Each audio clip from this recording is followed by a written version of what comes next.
प्रभु यीशु यहूदिया के राज्य में प्रचार किया करते फिरते थे। तब उसी समय किसी एक फरीसी ने प्रभु से विनती की कि वह उसके साथ भोजन करे, अर्थात उस फरीसी ने प्रभु को डिनर पर इनवाइट किया। तब प्रभु यीशु उस फरीसी के घर में गए तथा वहाँ भोजन करने बैठे। तब उसी नगर की एक पापीन स्त्री को जब यह पता चला कि प्रभु यीशु उसी के नगर में एक फरीसी के घर में है, तब वह स्त्री भी उस फरीसी के घर प्रभु यीशु से मिलने पहुंची तथा वह अपने साथ एक संगमरमर के पात्र में इत्र लाई। हालेलुया। जैसे कि प्रभु यीशु नगर नगर गांव-गांव में परमेश्वर का उपदेश दिया करते थे और सब नगरों और राज्यों में प्रभु की चर्चा हुआ करती थी और सभी उनसे मिलना चाहते थे, उनसे जीवन की बातें सुनना चाहते थे। तो इसी प्रकार वह पापिन स्त्री भी वहां फरीसी के घर में पहुंची। पापिन स्त्री को वहां उस नगर में पापिन स्त्री के नाम से ही पुकारते थे, क्योंकि वह गलत कामों में फंसी थी। जैसे यह साबित भी होता है कि उस स्त्री के पास इत्र तथा बहुमूल्य इत्र, जिसे लगाकर वह आकर्षित किया करती थी लोगों को अपने प्रोफेशन के अनुसार, वह उस स्त्री के पास था और वह स्त्री उस बोतल को वहां अपने साथ लाई थी।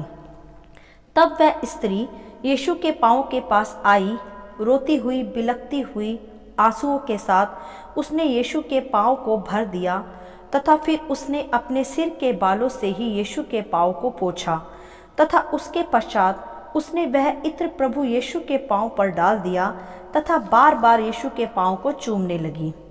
पहले यहाँ हम थोड़ा समझेंगे व सीखेंगे। मेरे प्रियो, वह स्त्री ऐसे पाप में थी जिससे वह दूसरों को भी ठोकर देती तथा पाप में शामिल करती थी, अर्थात वेश्यावृत्ति का पाप, जो एक स्त्री के लिए एक घिनौना अपराध है। वह स्त्री ऐसे पाप में थी और उसके पास इस पाप के लिए इनवाइट करने के लिए ही वह बहुमूल्य इत्र भी था। तो जब उस स्त्री के नगर में प्रभु यीशु आए, जिसकी चर्चा वो पहले से ही सुन चुकी थी, तो उसके भीतर एक समर्पण की बदलाहट आई, एक पाप अंगीकार की बदलाहट आई। तो वह स्त्री अपने पाप को, अपनी शर्मिंदगी को, अपने टूटे हृदय को लेकर प्रभु के चरणों में समर्पित करने पहुंची। जबकि उस स्थान के सभी लोग उससे घृणा करते थे, उसे व्यभिचारिणी जानकर, फिर भी उसने किसी भी बात की परवाह न करते हुए अपने पाप अंगीकार को, प्रभु में समर्पण को अधिक मूल्यवान जाना। मेरे प्रियो, एक तो यह कि जिस स्थान या नगर में प्रभु जाते थे वह एक उद्देश्य के साथ होता था, जिससे उस क्षेत्र के लोग छुटकारा पाएं अपने पुराने जीवन से। जैसे प्रभु सामरिया में से भी होकर गए थे कि वहाँ की सामरी स्त्री भी छुटकारा पाए तथा और लोग भी उसके द्वारा उद्धार पाएं, ऐसे ही प्रभु उस फरीसी के घर भी गए। और दूसरा यह कि जहाँ प्रभु आ जाए वहाँ खुद ब खुद पाप की प्रभुता टूट जाती है। जैसे उस स्त्री के हृदय में भी एक नई बदलाहट ने जन्म लिया, जिसके चलते वो स्त्री अपना टूटा मन लेकर, अपनी शर्मिंदगी लेकर तथा अपना बहुमूल्य इत्र लेकर प्रभु में समर्पित करने पहुंची।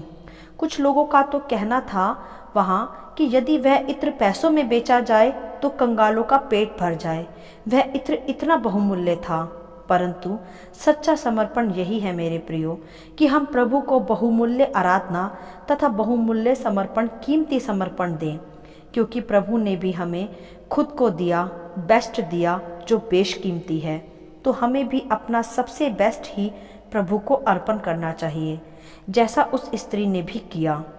तब आगे यह सब देखकर वह फरीसी जिसने उसे बुलाया था अपने मन में सोचने लगा कि यदि यह भविष्यवक्ता होता तो जान जाता कि यह जो उसे छू रही है वह कौन और कैसी स्त्री है, क्योंकि वह तो पापीन है। हालेलुया।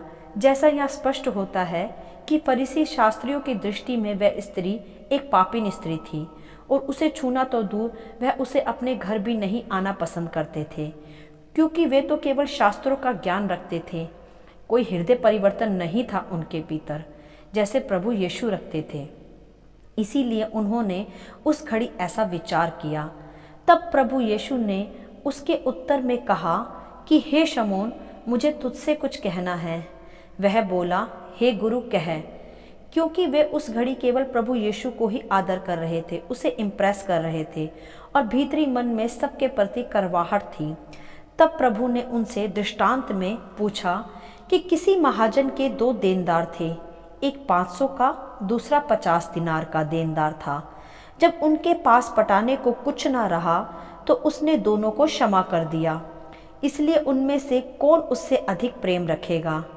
तब उस फरीसी ने उत्तर दिया कि मेरी समझ में वह जिसका उसने अधिक छोड़ा है। फिर प्रभु ने कहा कि तूने ठीक विचार किया। इस दृष्टांत में साफ साफ स्पष्ट है कि 2 देनदार थे महाजन के, एक 50 का और एक 500 दिनार का। परंतु जब उनके पास लौटाने को पैसे ना रहे तो महाजन ने दोनों को क्षमा कर दिया। परंतु वह अधिक आभार महसूस करेगा उस घड़ी जिसका ज़्यादा रुपया माफ़ किया गया, बिल्कुल उस पापित स्त्री की तरह। जैसे आगे प्रभु ने इस दृष्टांत के बाद उस स्त्री की ओर फिरकर शमौन फरीसी से कहा कि क्या तू इस स्त्री को देख रहा है? जब से मैं तेरे घर आया हूँ तूने मेरे पाँव धोने के लिए पानी ना दिया, पर इसने मेरे पाँव को आंसुओं से धोया और अपने बालों से पोंछा। तूने मुझे चूमा ना, पर जब से मैं आया हूँ तब से इसने मेरे पाँव को चूमना ना छोड़ा। तूने मेरे सिर पर तेल ना मरा, पर इसने मेरे पाँव पर इत्र मला। इसीलिए मैं तुझसे कहता हूँ कि इसके पाप जो बहुत थे क्षमा हुए, क्योंकि इसने बहुत प्रेम किया। पर जिसका थोड़ा क्षमा हुआ